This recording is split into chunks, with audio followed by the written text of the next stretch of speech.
শিক্ষার্থী বন্ধুরা, সুস্বাগতম। আশা করি তোমরা ভালো আছো। আজকে যে বিষয় নিয়ে আমরা আলোচনা করতে যাচ্ছি সেটা হলো সপ্তম শ্রেণীর 8 পৃষ্ঠার অর্থাৎ অনুশীলনী 1 এর থেকে 5 নম্বর অঙ্কটি এবং 6 নম্বর অঙ্কটি করব। 5 নম্বর অঙ্কটিতে তোমাদের কি বলেছিল কি 4639 থেকে কোন ক্ষুদ্রতম সংখ্যা বিয়োগ করলে বিয়োগফল পূর্ণবর্গ সংখ্যা হবে। এখন এইখান থেকে তোমরা কিভাবে এর সমাধান করবে, তার জন্য তোমাকে এই সংখ্যাটাকে কি করতে হবে,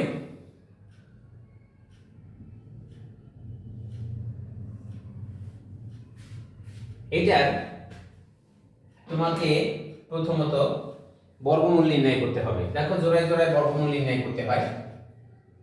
কোন সংখ্যা দিয়ে ওই সংখ্যাকে গুণ করলে এই সংখ্যাটি পাওয়া যায়। যেমন আছে 6 × 36 7 × 7 = 49, এখানে আছে কিন্তু 46, তাহলে আমাকে 6 নিতে হচ্ছে। 6 × 7 = 36, বিয়োগ দিলে এখানে থাকে কিন্তু 10, এই সংখ্যাটা এখানে নামলো, এক জোড়া নামাতে হয়। এই যে সংখ্যাটা এখানে নিব তার ডাবল কিন্তু এইখানে আসবে, অর্থাৎ 12। এখানে এমন একটি সংখ্যা নিতে হবে যা এই সংখ্যাটার মধ্যে যাবে। এখন তোমরা অনেক সময় দেখি সেটাকে তৈরি করতে পারো না কিভাবে নিতে হয়। তো তোমরা এখানে সংখ্যাটাকে প্রথম আছে কত 12, এখানে তুমি কমপক্ষে 5 বা 6 বা 7 দিয়ে দাও। 7 দিয়ে যদি এটাকে গুণ করো, আবার 7 দিয়ে 7 নিলে 7 দিয়ে এখানে যদি 7 বসাও এখানেও 7 বসাতে হবে। 7 × 7 = 49 এর 9 হাতে থাকে 4, 7 × 2 = 14 আর 4 18, 18 8 হাতে থাকে 1, 7 8 7 আর 1 8। দেখো 7 দিয়ে দিয়েছি, তাতেও কিন্তু এই সংখ্যাটা থেকে অনেক ছোট হয়েছে। তাহলে তোমাকে কি করতে হবে, এই সংখ্যাটাকে আরো বাড়াই দিতে হবে। তাহলে আমি যদি এটাকে 9 দেই, দেখো কি অবস্থা হয়। 9 9 81, এইভাবে কিন্তু করতে হচ্ছে। আমি সেই জন্য তোমাদের দেখাই দিচ্ছি যে তোমরা কিভাবে বের করবে। 9 9 81 1 হাতে থাকে 8, 9 2 × 18 আর 8 26, 26 এর 6 হাতে থাকে 2, 9 কে 9 এর 2 11 হয়ে যায়, তাতে কিন্তু বেশি হয়ে গেছে। তাহলে তোমরা এখন কি করবে, 8 দিয়ে নিতে পারো। তাহলে আমি লিখেছি 8, তুমি নাও 8 8 64, 4 হাতে থাকে 6, 8 2 × 16 আর 6 24, 24 এর 4 হাতে থাকে 2, 8 কে 8 আর 2 10। দেখো এখানে কি অবস্থা হয়েছে। তাহলে আমরা এখানেও কিন্তু কাছাকাছি এসে একটু বেশি হয়ে গেছে, বেশিটা আমরা নিতে পারবো না। তাহলে তোমাকে কি দেখানো হয়েছিল, কিভাবে হয়েছিল দেখো। সেটা হয়েছে আমরা যেটা নিয়েছিলাম প্রথম, তোমাদের বলছিলাম 7 দিয়ে, সেই 7 হবে। বন্ধুরা, আমি কেন 7 দিয়ে করেও আবার তোমাদেরকে এখানে দেখাইছি তা বুঝতে পেরেছো। আমাদের আগে সিদ্ধান্ত নিতে হবে যে আসলে ওখানে কোন সংখ্যাটি বসবে। 7 7 49 এর 9 হাতে থাকে 4, 7 2 × 14 আর 4 18, 8 হাতে থাকে 1, 7 8 7 আর 1 8। এদিকে তোমরা মনে করবে যে হ্যাঁ হ্যাঁ এটা তো অনেক বড় ছোট, তাহলে কি হবে, আসলে হবে কিনা দেখি। আচ্ছা, এরপরে দেখো এটাকে বিয়োগ করব। এখানে থাকে 0, 28 কত হলে 13 হইবে 8 5 13 5, এখানে রাখি এখানে নামবে 9 কত হলে 10 হইবে 1, কত রয়েছে 150। তাহলে আমাদেরকে যে অঙ্কটা আমরা করতে যাচ্ছিলাম সেটার ভিতরে কোনো প্রবলেম হয়েছে কিনা।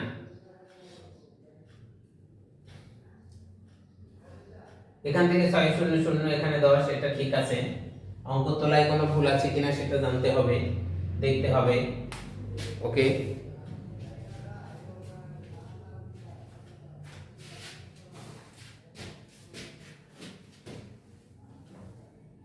তাহলে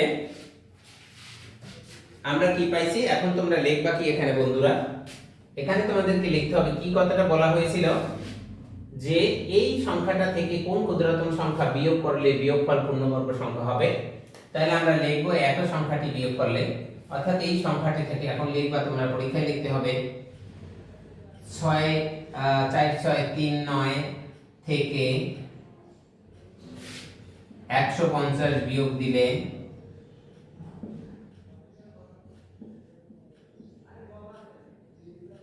বিয়োগফল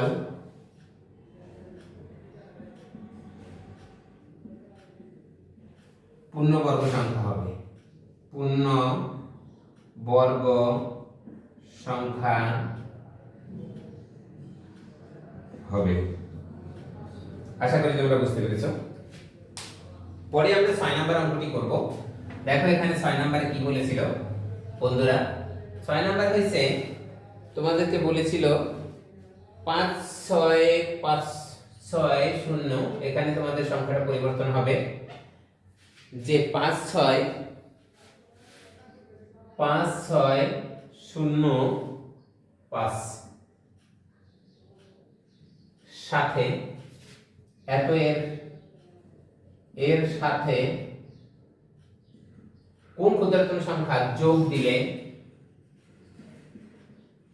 যোগ করলে যোগফল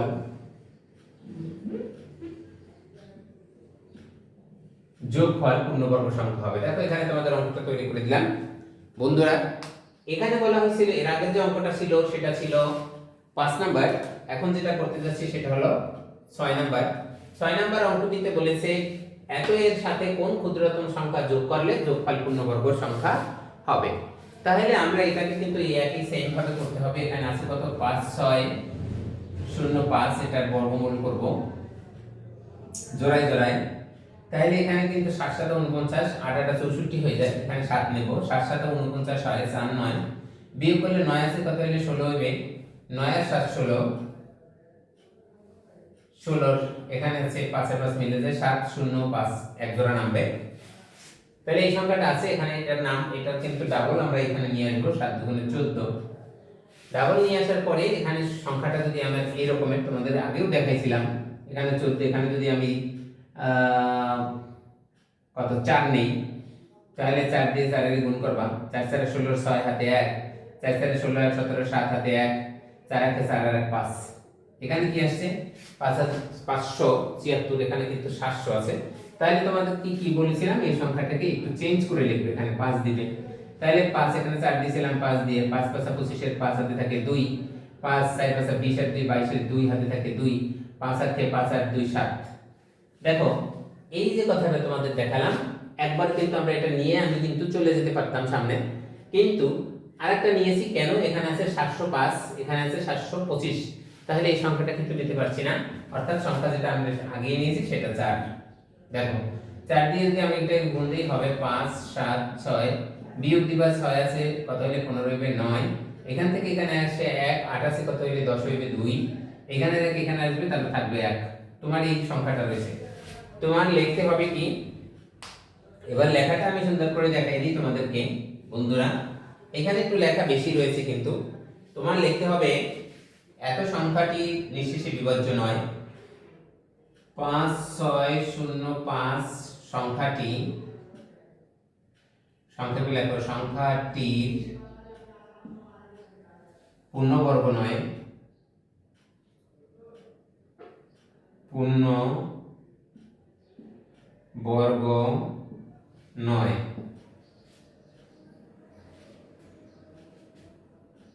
অথবা ভাগশেষ এটা থাকে, এটা লিখতে পারতাম, এটা ভাগশেষ থাকলে সেটা পূর্ণবর্গ নয় বলা যাবে। এত সংখ্যাটি পূর্ণবর্গ নয়, পূর্ণবর্গ হতে হলে, পূর্ণবর্গ সংখ্যা হতে হলে এর সাথে কোন ক্ষুদ্রতম সংখ্যা বা একটি ক্ষুদ্রতম সংখ্যা, কোনই লেখা যখন কোন বলছিলাম, সাথে কোন ক্ষুদ্রতম সংখ্যা যোগ করতে হবে, যোগ করতে হবে, তখন তার বর্গমূল হবে তার বাইরে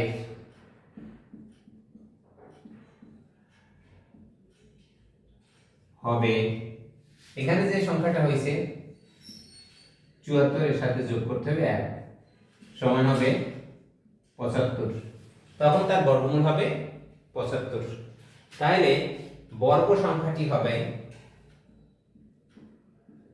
বর্গ সংখ্যাটি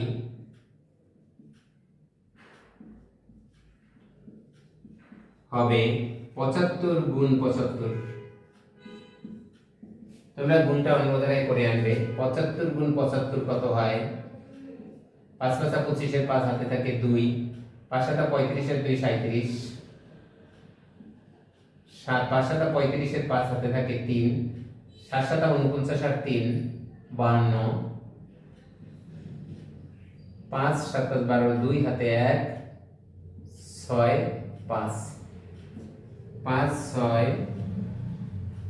2 5 এই সংখ্যাটি হয়। তাহলে আমরা যে সংখ্যাটি পেয়েছি এটা। এখন তোমাদেরকে কি লিখতে হবে? নির্ণেয় ক্ষুদ্রতম সংখ্যাটি। এখান থেকে লিখলে হয়তো তোমরা দেখবে না, আমি এখান থেকে একটু মুছে নেই। নির্ণেয় ক্ষুদ্রতম সংখ্যাটি, নির্ণেয় ক্ষুদ্রতম সংখ্যাটি সমান হবে, এই যে সংখ্যাটা আছে সেটা থেকে 5 6 2 5 বিয়োগ এইখানে যে সংখ্যাটি ছিল 5 6 0 5। সংখ্যাটি কি দাঁড়ায়? 5 দিয়ে 5 গেলে 0, এখানে থাকে 2 অর্থাৎ 20। নির্ণেয় ক্ষুদ্রতম সংখ্যাটি হবে 20। তোমরা আশা করি বুঝতে পেরেছো। যদি বুঝতে না পারো অন্যদের মানে আমাকে অবশ্যই তাহলে কি করবে, মেসেজ দিবে বা কমেন্ট করে জানাবে। আর যদি বুঝতে পারো অন্যদের বোঝার সুযোগ করে দেবে, লাইক কমেন্ট শেয়ার করবে, সাবস্ক্রাইব করতে ভুলবে না। সবাই ভালো থাকো, সুন্দরভাবে অধ্যয়ন করে সুন্দর একটি জীবন গড়ো, এটাই প্রত্যাশা।